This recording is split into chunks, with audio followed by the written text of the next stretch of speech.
le PUP, pour commencer, ça veut dire projet urbain partenarial. Et un projet urbain partenarial, c'est un outil d'aide au financement des équipements publics, des équipements qui s'inscrivent dans un projet d'aménagement urbain ou qui sont rendus nécessaires par un projet privé. Concrètement, un projet urbain partenarial, c'est donc un projet public-privé qui repose sur une convention passée entre le porteur du projet, un promoteur pour un ensemble immobilier ou un aménageur, et la collectivité locale compétente.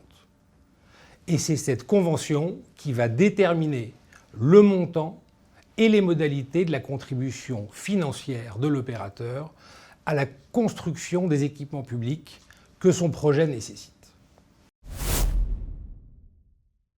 Alors, on va mettre de côté l'exonération corrélative de la taxe d'aménagement, car le PUP est généralement plus onéreux pour le porteur de projet.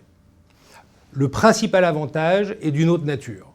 Le PUP permet en effet le préfinancement des équipements, ce que ne permettent pas les autres taxes et participations d'urbanisme.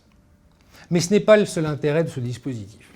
Le PUP permet également d'accélérer la sortie d'un projet en favorisant son acceptabilité par la réalisation simultanée d'équipements publics que le projet rend nécessaires, voire indispensables.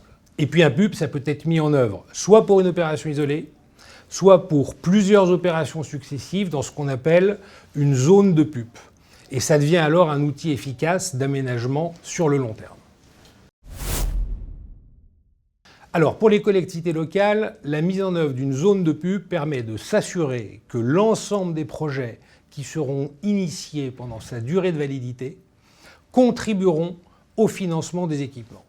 C'est un outil qui va donc faciliter la réalisation des infrastructures primaires, les réseaux d'eau, les réseaux d'électricité, la voirie d'accès, mais aussi des équipements publics tels qu'une école, une station d'épuration, qui sont indispensables à tout projet d'aménagement urbain. Et puis c'est un outil qui permet aux collectivités et aux porteurs de projets de travailler ensemble sur le financement des équipements essentiels à la vie des gens. Je dirais qu'aujourd'hui, le PUP est à la fois maladroitement et insuffisamment utilisé, certainement car il est mal compris. Ce partenariat public-privé peut pourtant favoriser la planification à long terme des aménagements pour que la ville se construise de façon plus harmonieuse.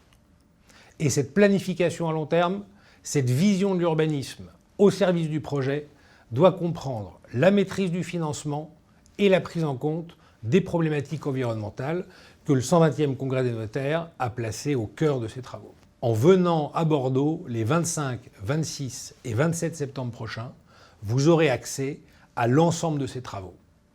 Merci de votre attention.